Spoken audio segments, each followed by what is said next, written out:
Hai semua, Assalamualaikum. Jumpa lagi bersama saya, Cikgu Tengku dalam video panduan menjawab buku aktiviti tahun 1 jilid 2, muka surat 52 sehingga 54. Kita mulakan muka surat 52. Ini ialah paparan buku aktiviti kamu muka surat 52. Arahannya ialah lengkapkan ayat dengan kata hubung yang sesuai. Murid-murid diminta melengkapkan 6 ayat yang diberikan ini. Pilihan kata hubung telah diberikan kepada kamu sebagaimana yang telah cikgu tunjukkan di dalam kotak merah ini. Kamu perlu pilih sama ada kata hubung di sebelah kiri atau kata hubung di sebelah kanan untuk diletakkan di tempat garis bagi setiap ayat.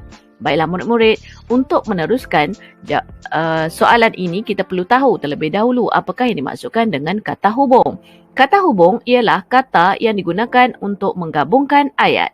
Contoh-contoh kata hubung untuk tahun 1 ialah yang pertama dan. Dan digunakan untuk menggabungkan ayat yang menunjukkan sesuatu yang sama. Seterusnya atau. Atau digunakan untuk menggabungkan ayat yang menunjukkan pilihan. Dan yang terakhir tetapi. Tetapi ialah digunakan untuk menggabungkan ayat yang menunjukkan perkara yang berbeza.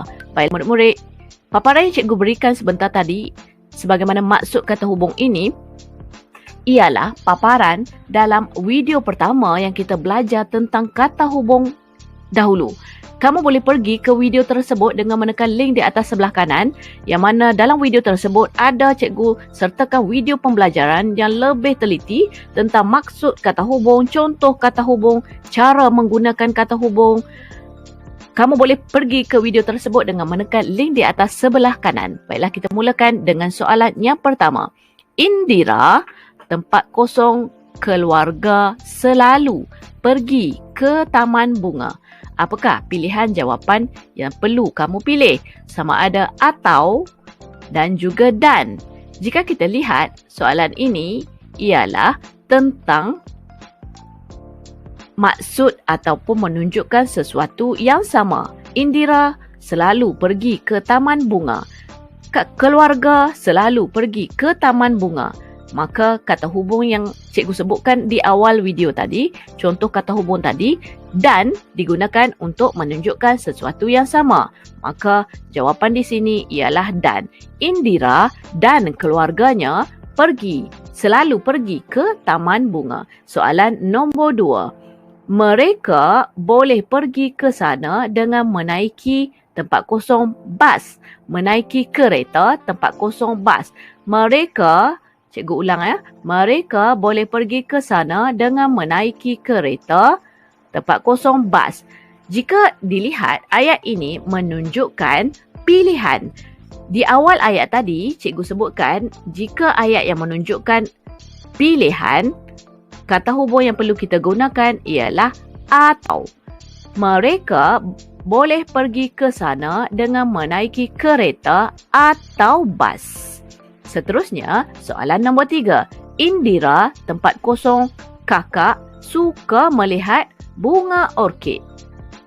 Jika kita lihat ayat ini menunjukkan sesuatu yang sama. Jadi kita perlu gabungkan dengan menggunakan kata hubung dan. Indira dan kakak suka melihat bunga orkid. Seterusnya, soalan nombor 4. Adik bermain buaian, tempat kosong Indira berjoging. Jika kita lihat, ayat ini menunjukkan sesuatu yang berbeza. Seorang main buaian, seorang lagi berjoging. Cikgu sebutkan tadi, jika menunjukkan sesuatu yang berbeza, jawapannya perlu menggunakan kata hubung tetapi.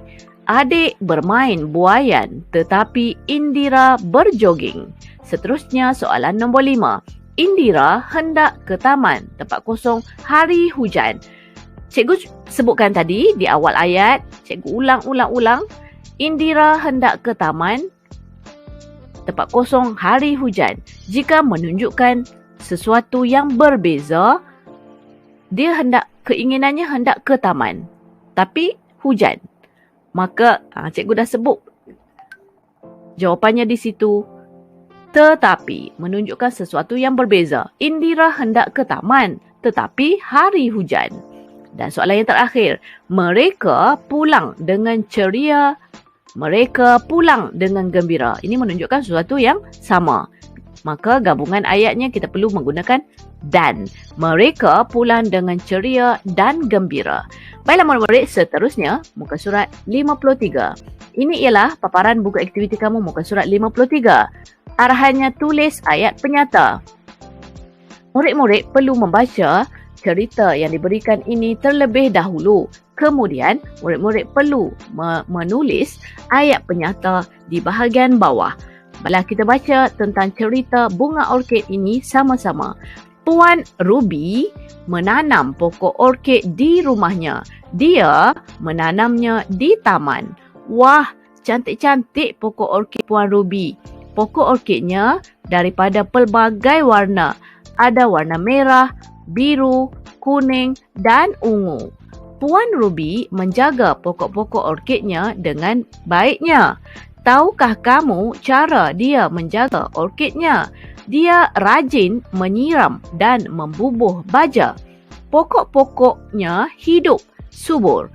Puan Ruby menghias rumahnya dengan bunga-bunga orkid. Puan Ruby meletakkan bunga-bunga orkid di ruang tamu, ruang makan dan di dalam bilik tidur. Baiklah murid-murid, kita lihat soalan yang pertama. Panduan jawapan telah diberikan kepada kamu. Ayat penyata yang pertama. Puan Ruby menanam pokok orkid di rumahnya. Yang kedua, tuliskan ayat penyata untuk nombor 2 sehingga nombor 5. Panduan jawapan untuk kamu ialah pokok orkidnya ada pelbagai warna. Seterusnya, soalan nombor 3. Panduan jawapannya, Puan Ruby menjaga pokok-pokoknya dengan baik. Seterusnya, soalan nombor 4.